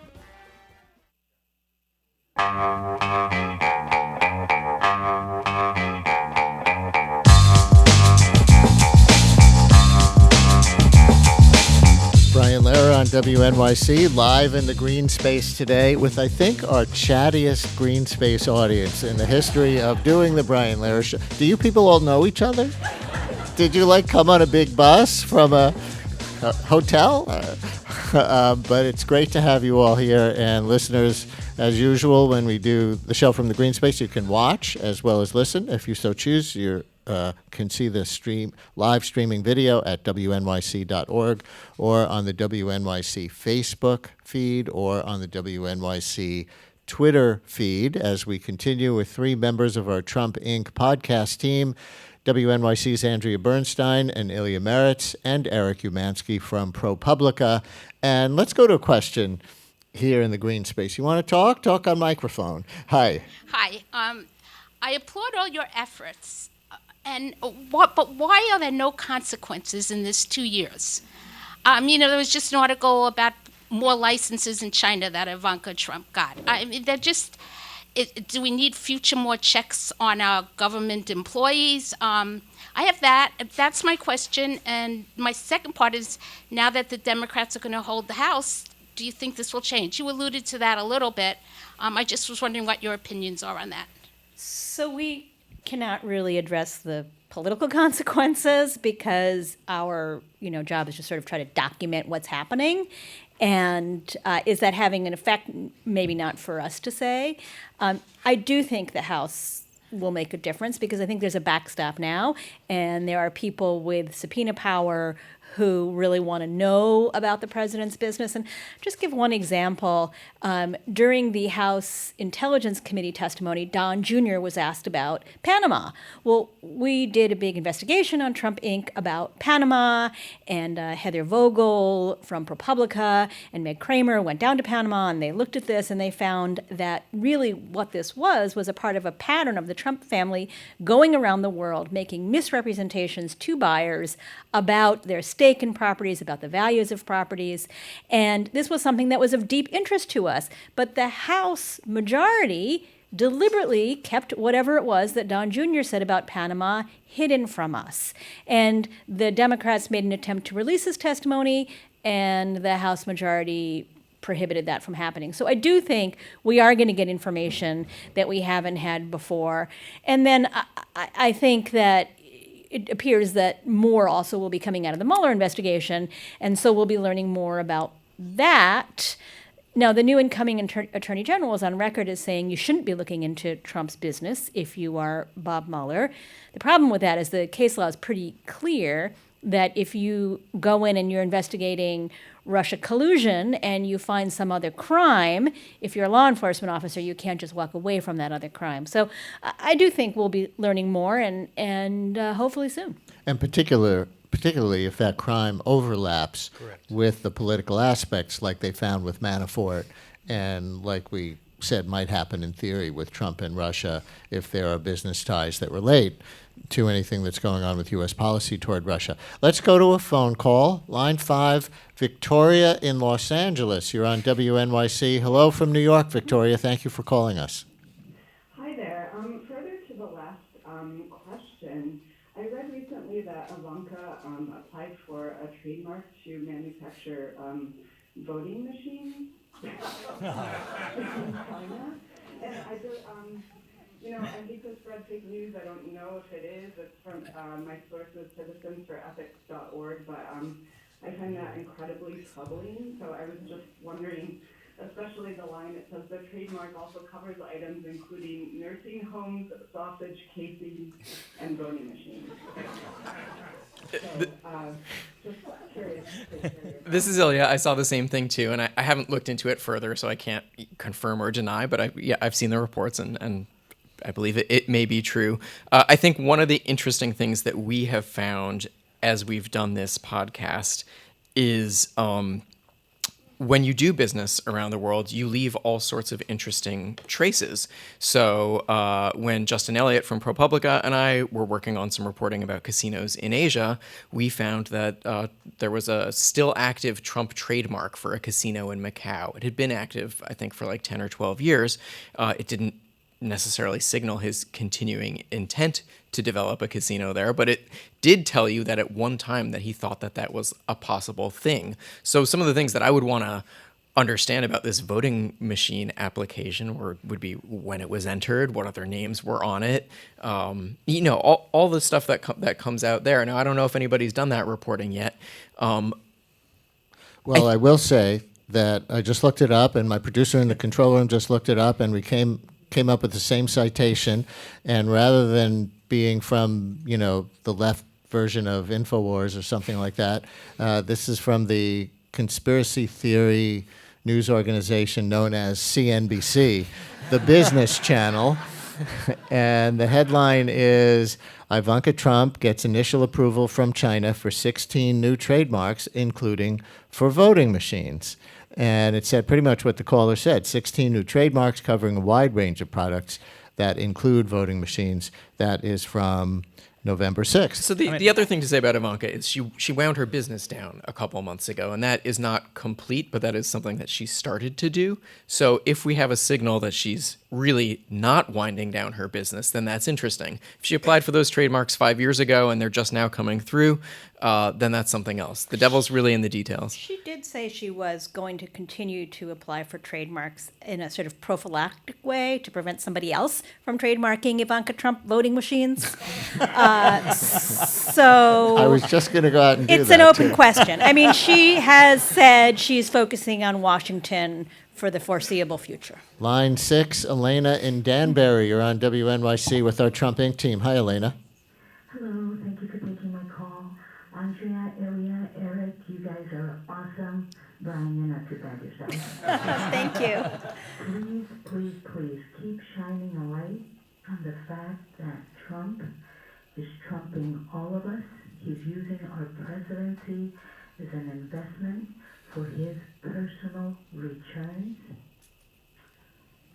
Excuse me. I'd like to commend you on the episode on Sheldon Adelson. That, for me, connected the dots as to why Abe was coming and going when he first came into office.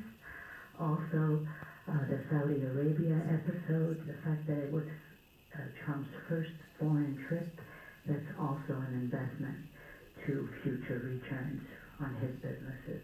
Thank you, and please, please, please, we're listening to you and we believe in you. Thanks for listening. Thank you so much. And I'm happy to play fourth fiddle to these guys anytime. Did I hear, by the way, that Sheldon Adelson's wife is going to be given the Congressional Medal of Freedom by Trump? Yes, you heard correctly. Just for those, the one or two of you who might not have listened to every episode of Trump Inc., we did an episode recently.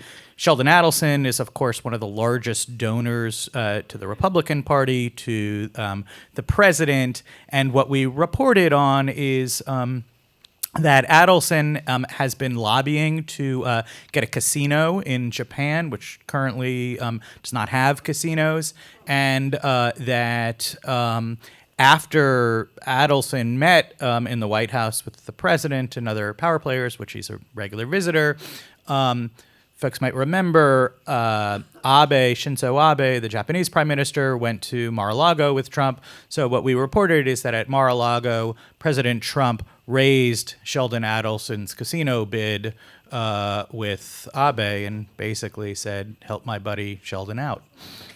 His biggest donor. Correct. Trump's biggest donor. That's And maybe we should why just the say caller about mentioned Abe. Yeah. Miriam Adelson, she is Israeli-born. She's a medical doctor. And what we learned in the course of that reporting is she is as much involved in his political giving as he is. So it's not really correct to talk about Sheldon Adelson's political giving. It's Sheldon and Miriam Adelson's political giving. And when the U.S. Embassy opened in Jerusalem earlier this year, the two of them were there in the front row, just a few seats down from Benjamin Netanyahu. So they're very connected to a couple key policy decisions. And a little more from the Washington Post on this from Monday. It said President Trump announced the first Medal of Freedom recipients of his presidency this weekend, and just as with his selections for pardons and commutations, politics permeates the list. Featured are Miriam Adelson, the wife of GOP superdonor Sheldon Adelson, and a superdonor in her own right, as well as Orrin Hatch. The other two living recipients are NFL greats Roger Staubach and Alan Page, who was also a Minnesota State Supreme Court justice. Posthumous medals are being awarded to Babe Ruth, Elvis Presley, and Antonin Scalia.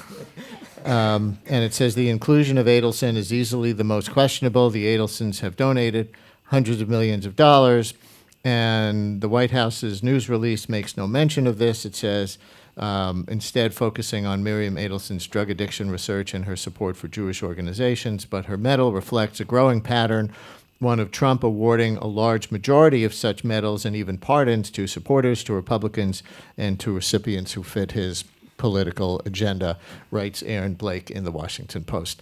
Let's go to another question on this side here in the Greene Space. Who do we have? Hi. Hi, I'm Victoria. I'm wondering more systemically if you found why there aren't better guardrails, from preventing, used to prevent and the profiting from power, and or are there, One of the things we found, and this is, of course, is a same thing that expands beyond issues of Trump's business, which is that, a lot of this stuff has existed as norms. So, and my colleague should correct me if I get this at all wrong, but that there are, for example, conflicts of interest laws for administration officials, but who's exempted is the president. And so you have just these, no one ever conceived. But he's not exempted from emoluments. He's not exempted from emoluments. He's got his own issues. But nevertheless, nobody conceived of the situation we're in. Basically, it's like what I would call a chutzpah delta, right? No one ever, follow me here for just 1 second, right? No one ever imagined that someone would have the chutzpah to do what is being done, and therefore, there aren't the breaks in the system for it. But this is the story of the U.S. government. Right. After Watergate, stronger laws were written. I was just reviewing the Brookings report about the existing law and collusion, and whether people in Trump's universe could be in legal trouble for collusion. And in fact, what you see is the Foreign Agent Registration Act was written in response to specific concerns about Nazi infiltration of our electoral process in the 1930s. So that's how the government works. The laws are always passed after the bad thing happens. I don't think we can fault the founders for failing to anticipate this particular situation, because this is really just such a remarkable and brazen thing. Chutzpah Delta could be the spin-off podcast from... It's the name of my band, actually. Yeah. And by the way, listener Regina tweets, let's see, I have to bring my microphone over here to read this. Says, Brian Lehrer audience laughing about question regarding Ivanka getting Chinese patent for voting machines. Parody impossible when the truth is scarier. That is in Trump Inc., we just sort of say what is out there, and I think all of us have moments where we think, wait, did that really happen? And frequently it did. We're almost out of time, and we still, Ilya, haven't uttered the two words, tax returns. We can talk about taxes. Where do they come in the presumed life of this incoming House Democrat majority? Well, we've already had members of Congress saying that they will request them. And so then it becomes a matter of how does the process work with the IRS and with Congress of actually obtaining them, and how much information could be public, and how many years could they obtain, and how will they be read. All of those are the open questions. But what are the specific questions? Because we don't want to see any party, Democrats included, going on a fishing expedition like we don't like Trump, so we're going to subpoena his tax returns. So what are they looking for? I don't honestly know. I don't know if somebody here has a better... Well, just keep in mind the context here, which is that every president for the last X number of decades has released their tax returns, right? So or a summary of their tax returns. Or a summary of their tax returns. So you're not saying this. They're not asking for something that is at this point unusual. What the request would be is for a return to the norms. I also think it could be a very specific roadmap to exactly these questions that we've been pondering. So the New York Times got a hold of Fred Trump's tax returns from 20 years ago and before. And they found out all this information about how Fred Trump and his business had worked. The New York Times called it outright fraud. Looking at Trump's current tax returns could give us a similar roadmap to his current business practices, which could tell us things, who his business partners are, who his interests are, all of these things that he has not voluntarily disclosed to us. We could find out from his tax returns, presumably. And I think that is, it's sort of, even Mitt Romney released his tax returns after great reluctance. But to go to your question, like in terms of politically motivated, fishing expeditions, Congress could pass a law requiring that presidential nominees release a version of their tax returns. If they were to do that, in addition to also obtaining the tax return, that would perhaps diffuse that charge. Because it's just a good government norm that gets reinforced. And maybe it's enough of a motivation when there are so many things like Trump out there saying, after he's soft on the Saudis after they apparently killed Khashoggi, why wouldn't I like the Saudis? And, they buy my hotels and stuff like that. That was a pre-existing clip. And things like that related to other topics that have public interest and policy implications is probably enough there to say, well, let's just see the tax returns. WNYC's Andrea Bernstein and Ilya Meritz and Eric Umansky from ProPublica, 3 members of our Trump Inc. team, the core 3 members. Their latest episode is about what the Democrats taking control of the House might mean for getting to various truths about Trump's business ties that might have relevance to the public interest. Please thank our Trump Inc. team. Thank you. Thank you. Brian Lehrer on WNYC, and more to come from the Greene Space. Stay with us. I'm Mark Schleisner, a proud WNYC Listeners Legacy Circle member. It feels great to be supporting a source of news, conversation, and analysis that I truly believe in. I can't say that about any other media outlet in any shape or form. To learn more about the Listeners Legacy Circle, call 646-829-4587 or email legacygiving@wnyc.org. WNYC is supported by NJPAC, presenting an evening with Neil deGrasse Tyson, December 5th at NJPAC in Newark and December 6th at Convention Hall in Asbury Park. The host of Cosmos helps unravel the mysteries of the universe. For tickets, visit Ticketmaster.com. Adelphi University, offering a new master's degree in computer science with specializations in cybersecurity and software engineering. Adelphi.edu/CompSci. You value the programs you hear on WNYC. That's why you're listening right now. So are thousands of others, people who would learn about your business on our air. Learn more about corporate sponsorship at wnyc.org/sponsor. If you believe democracy requires a free press, your station is WNYC, 93.9 FM and AM 820, NPR News and the New York Conversation.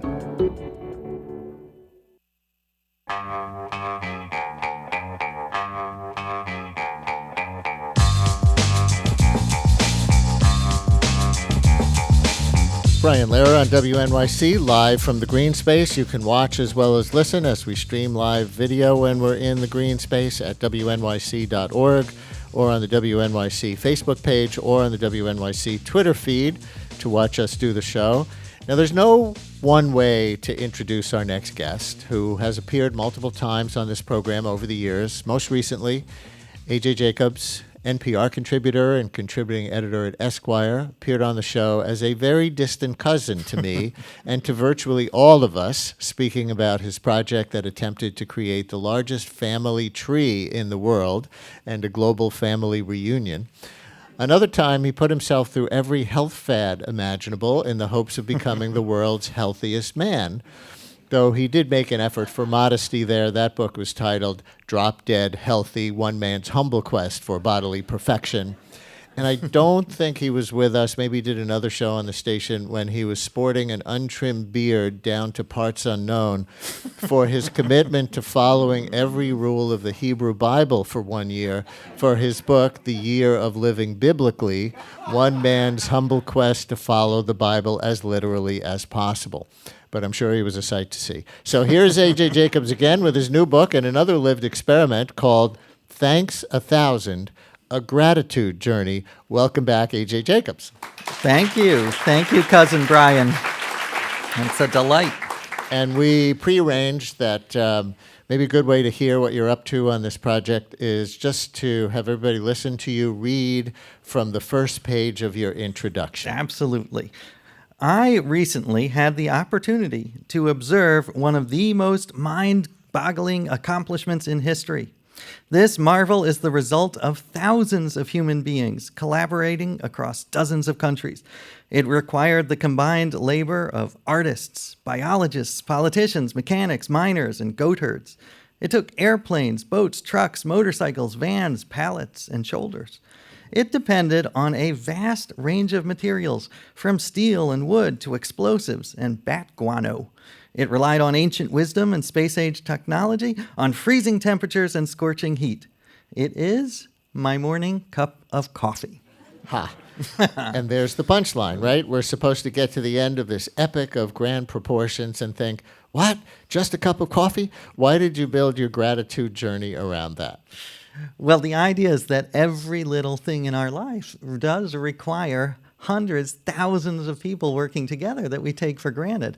And it actually started because I knew that gratitude was super important, especially in these stressful times.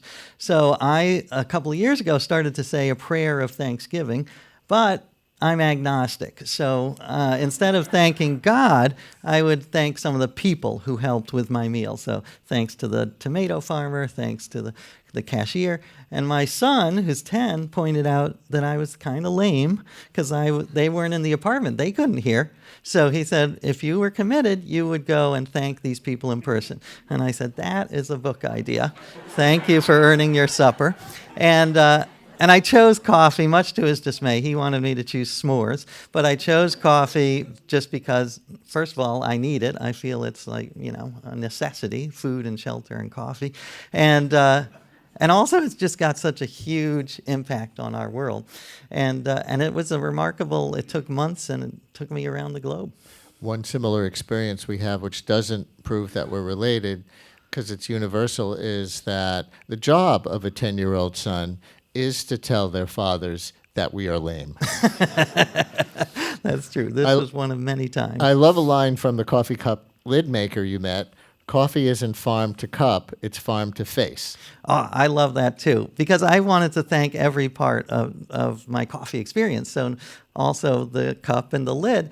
And what I love is the passion that this lid designer, he was like the Elon Musk of lid designers, hopefully a little more emotionally stable. But I had given practically zero thought to it, but the amount that he had put into, including like the hole for the aroma, because as he says, your coffee is farm to face, so you need that aroma, and the lid can block it. So he had the perfectly shaped and sized hole, and he had a hole. I won't go into all the other stuff. We could take the whole 15 minutes on the lid, but I just love there are all these small masterpieces all around us that we take for granted, and that was an example. Should I let you off the hook and not press the fact that we're on a jag right now internally at WNYC for people not to use disposable coffee cups because they're usually not recyclable? Excellent point. And I did make the conversion during the book. I evolved, so now I use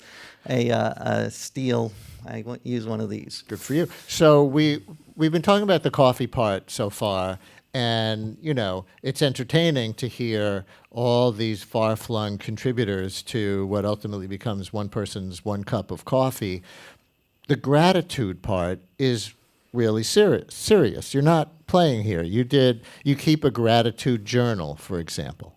Right. I think it is one of the keys to happiness. If not, I love this quote from a Benedictine monk who says that gratitude does not, happiness does not depend on, gratitude does not depend on happiness. Happiness depends on gratitude. Huh. So if you're grateful, you will be happy.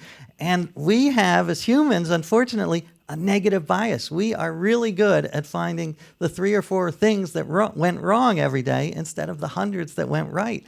And this is a problem. It might have been helpful when we were cave people looking for the lion, but it is not a great way to go through life. So I tried these exercises are to bulk up the Mr. Rogers side of me. I call it, it's a battle in my mind between Mr. Rogers and Larry David. And so this book was sort of an attempt to get Mr. Rogers really strong so he could take on Larry David.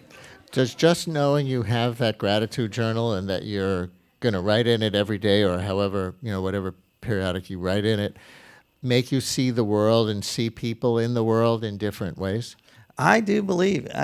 First of all, giving people the benefit of the doubt is so huge, especially now. We don't.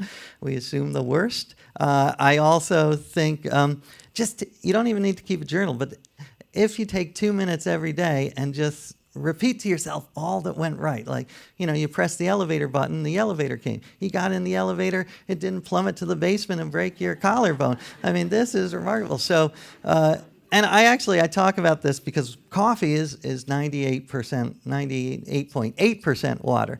And I talk about what a miracle it is that we can turn a little metal knob and get clean, drinkable water, which is not available to 99% of humans throughout history and billions of people in the world. So it also makes you more aware of the oppression and suffering throughout the world. I like to say to my kids, don't look at it, is the glass half full or glass half empty? Be amazed that there's water in there at all.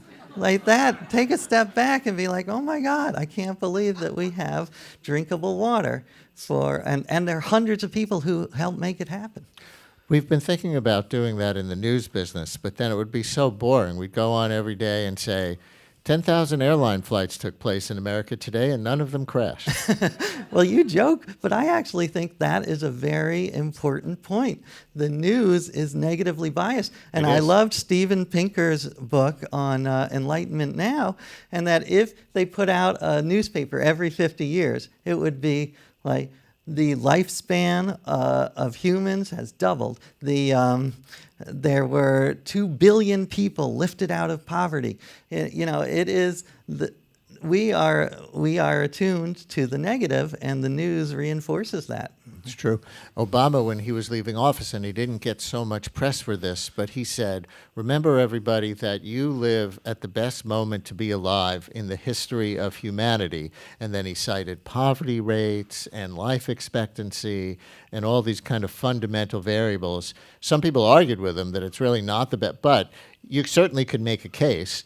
And it's a matter of what perspective you use. Absolutely. And I have a whole chapter in my book about how nostalgia is the thief of joy, and it's dangerous. The whole Make America Great Again is dangerous because I would not want to live 100 years ago. And I even with coffee, if you read the additives that they put in coffee, it was before the FDA got involved. It was astounding. It was horrifying. You had baked horse liver. I don't even know why they would put that in, but apparently it's cheaper than coffee. And arsenic, lead. So I always try to remember when I'm drinking my coffee, I'm glad I'm drinking it in 2018. A.J. Jacobs is with us. His new book is Thanks 1,000, A Gratitude Journey. Does anyone here in the Greene Space have a question or something to say maybe about your own practice of gratitude even, or anything related? Or on the phones, folks, we have just a few minutes left with AJ, but if you want to call up real quick, 212-433-WNYC, 212-433-9692. We'll take a comment or a question right here in the Greene Space. Hi. Hi, thanks. I'm Emily. We just returned a few days ago from a trip to Asia, including China, and it didn't escape me that everybody said we should not drink the water from the tap, not because it's contaminated with bacteria or microbes, but because the pipes are so old, nobody knows what's going on. And they are building this, or they have built this Three Gorges Dam. And my point is, 100 years ago or more, the reservoirs in northern New York and Putnam and Westchester and Delaware and the Catskills were created to the chagrin of the local residents, and they had the civic, the smarts to make that happen, despite some local opposition and still some upstate, downstate kind of feelings persist. But we don't seem to have that political will these days. And I'm grateful every day that I can open the tap and fill up my water bottle. Thank you so much. Thank you. Thank you very much. I love, because I have a whole section on the water system here in New York. It is remarkable. And there were 100 years ago, towns, blacksmiths, shops, churches, and we just flooded them. So we should be grateful for the sacrifice. We have a caller, Wendy in the Bronx, who says she has a gratitude routine each night. Wendy, you're on WNYC. Thank you so much for calling in. Good morning. What I do is I go through my day and I try to think of everything that happened, and I say, I'm grateful that the trees look so beautiful. I'm grateful that my dog wanted to go out and didn't give me trouble. I'm grateful that the woman in line in front of me was counting out her pennies, because it gave me an opportunity to work on my patience. I love that. Everything that happens, I turn into a positive. If it was something that wasn't really positive, I look for what I can learn from it, and then it becomes positive. I love that. That is a great practice. And I actually have a practice that I do as I'm falling asleep, where I go through the alphabet and I try to think of something I'm grateful for every letter. And it really is, I rarely make it to Z. I'm usually asleep by G or H. Line 4, Pauline in Bergen County. You're on WNYC with A.J. Jacobs. Hi, Pauline. I just want to say this is a really wonderful topic. I feel like I struggle with this at home with my kids every day. I try to teach them to be grateful for everything, just like you said, that went right in the day, rather than, oh, I can't find my pencil, oh, this is so terrible. So as much as I try to stay optimistic, I'm also a small business owner, and being a small business owner, it is really hard to stay optimistic because of the ups and downs that we as small business owners have to deal with. Every decision is on our shoulder, and sometimes they're right and sometimes they're wrong. But I try every day to be optimistic and to say, well, this went well, so I'll worry about the negative another time, or we'll just keep plugging away. And Thank you for this topic. I think it's a great one, and have more like this one. The optimism and gratitude is a wonderful thing to talk about. Definitely. Thank you. And I would say with the kids, one parent's experience, for what it's worth, is that, you don't expect the results in their behavior right away. But if you keep reinforcing the right things, hopefully when they become adults, they'll have those things in mind. Exactly. It'll sink in 20 years later. Pauline, thank you. Does gratitude ever feel like not enough? Do you ever want to intervene? Like, it's all well and good to thank everybody who contributed to your cup of coffee, but we know that there's a lot of worker exploitation of, people working in growing coffee and on the plantations in the developing world, from places like a lot of the migrants on the caravans are coming from, because they can't make ends meet. Absolutely. And I think that gratitude is not the same as complacency. Actually, the opposite. Gratitude should and does inspire us to make changes, to be more active. And I saw this in my own life. I am so grateful for my cup of coffee. Hopefully, I'll be around in 30 years. I want to be able to drink coffee. That will not happen because there won't be any coffee trees if climate change continues. So it inspired me, get involved. Let's try to fight climate change. So, and there are studies that gratitude makes you more pro-social. It makes you want to pay it forward. And I know this from personally, when I'm depressed or in a bad mood, I am not focused on others. I am focused on making my own happiness. So yeah, gratitude, I think, is good for social activism. I'm looking at your list as we run out of time of habit shifts toward gratitude. Notice when something goes right. Savor things. At the end of one day, write down one thing you want to remember for the day, and look people in the eye when you thank them. Give me 10 seconds on looking in the eye. How come?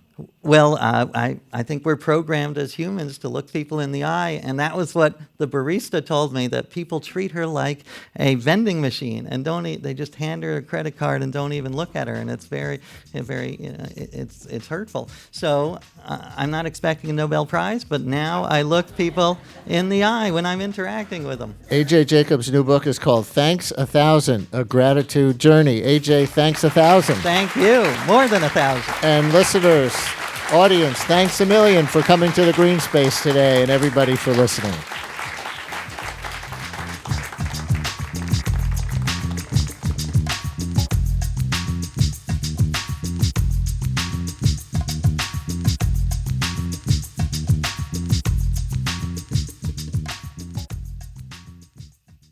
WNYC supporters include Hospital for Special Surgery, ranked #1 in the country for orthopedics for 9 straight years.